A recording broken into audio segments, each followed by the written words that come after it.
Hey everybody, and welcome back to Do Me a Solid. In today's video, I'm going to be going over Solidworks shortcuts. Okay, so to start off the tutorial, there's a couple of keys that I use very regularly while modeling in both parts and assemblies that come in very handy in making it more efficient to complete models. One of the initial keys is the F key on the keyboard. You'll notice that while I'm zooming out or zooming in, and I'll be super close, and all of a sudden the screen will just pop back out to a standard orientation. That's because I'm using the F key, the fit key. So it'll take the entire model and it will squeeze it down to your viewing window here.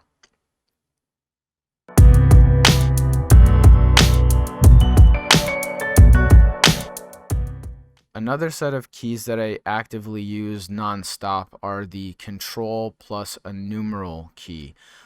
Those actually activate the orthographic views. I'm going to go ahead and turn off perspective here so everybody understands a little better. Hit the F key to get everything zoomed in.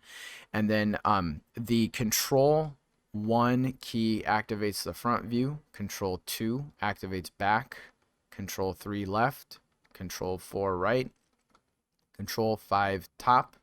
Control 6 bottom, and Control 7 isometric. Now there is a Control 8 that you use, and that's called the Normal To shortcut. What Normal To means is whatever surface you click on, if you hit Control 8, it will bring that front facing. So in this case, if you were to hit like the front plane and you want to start a sketch on that plane, but you want it oriented so that it faces you, you hit Control 8 and it'll pull the entire model down so that that view is front facing. So that's a very helpful key when it comes to different planes that you can highlight and the Normal To.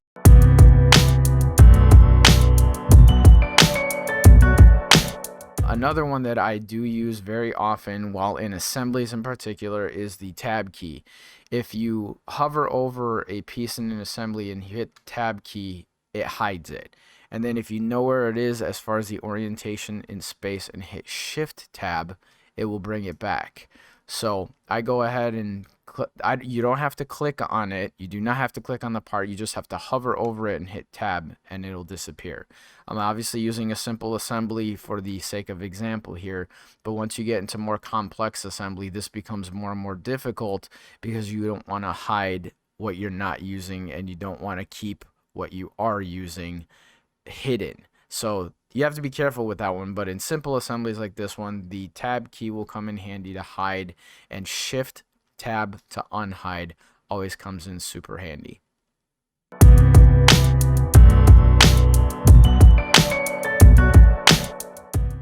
Okay, the next shortcut that I use often, we'll go ahead and hit F to fit again, and then Control B, rebuild.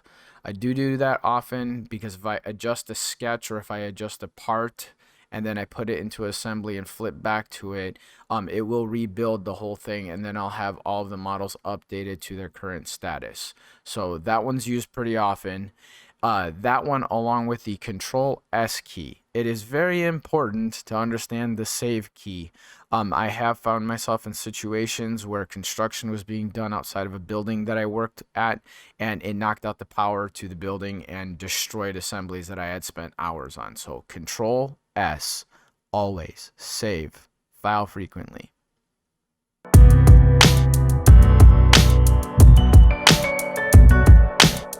Okay, another shortcut that I use often is the Control Tab key, and the Control Tab key is similar to Alt Tab in Windows. So you can go ahead and scroll through the different models that you have open.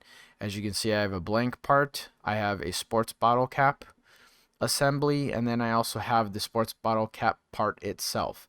Now, the Control Tab key is handy when you have multiple parts that you're working on and you just need to hit Control Tab to go through them. You do not have to click on what you want to open. You just have to hit Control Tab, and then once you get to the part that you want to open, let go of Control and it shows up on the screen.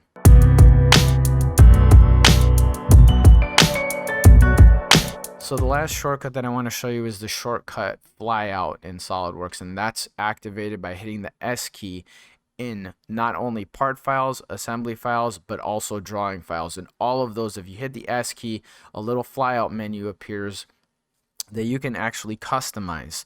Now, this comes in handy when you're zoomed in, say on a part file, and you are working in the crux of this, like you're right here trying to fix this fillet, and you don't want to take your eyes off of it and move all the way to the top of the screen to pick the next feature that you're going to use.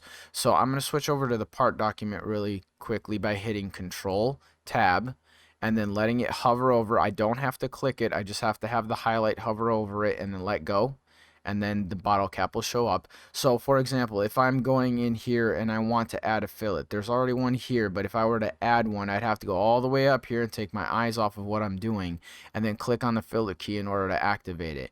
Well, another way to do that would be by putting it into the shortcut flyout that we have here, and then you activate that by hitting the S key. So here in the S key, you can see that I have the fillet bar down here. So if I'm in the midst of working on something really important that I want to get done and I don't want to take my eyes off of it, I can just hit the S key and customize the features that are in here. Now, how do you do that? You go up to Tools, go down to Customize, and then go to Shortcut Bars.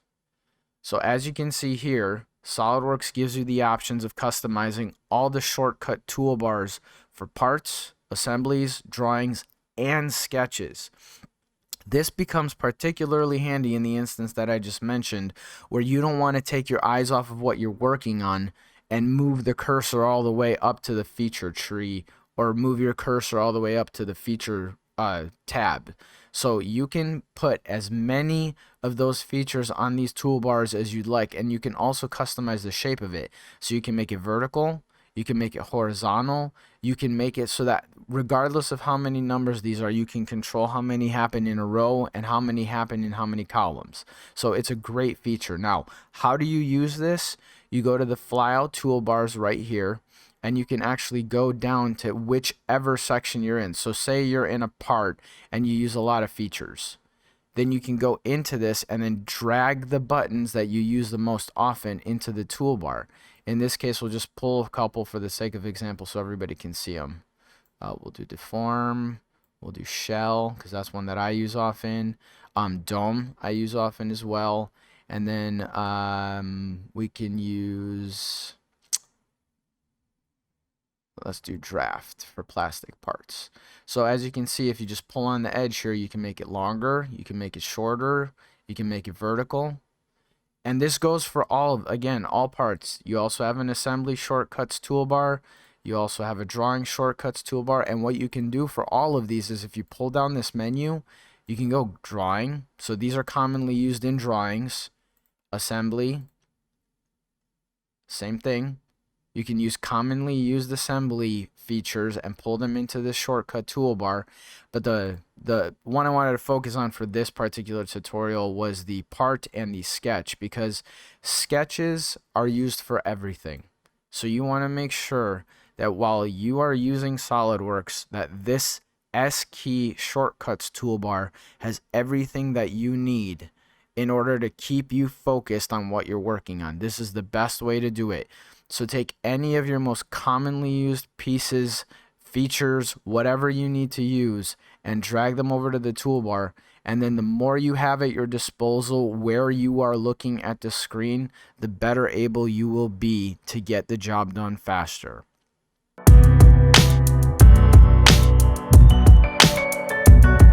Okay, so to quickly recap everything that we went over in this video, we're going to take this bottle cap example, hit F, and that'll fit the part into the screen. We'll hit Control 7 for the isometric view. I'll rotate it and then hit Control 7 for the isometric view. Control B to rebuild. And then S on the keyboard will pull up that shortcut bar that you can use for any of the SolidWorks documents. Like I said, part, assembly, drawing, you name it, it's in there. Next one, Control Tab. Remember, you do not have to use your mouse to click onto whatever you want to switch to. You just hit Control, then press Tab, and then once you pick the part that you want to stay on, you just release Control and you're there. And then Control B is rebuild. And the most important one is Control S. Always, always save in between anything you do, whether it's moving between an assembly and a part, finishing up a sketch, finishing up an extrusion, or any feature. Control S is your best friend. So if you take nothing away from this video, just make sure that you start using Control S regularly. Okay, if you learned something in this video, feel free to like and subscribe, and if you have any questions or suggestions as to future videos, just put them in the comments below. Take care. Cheers.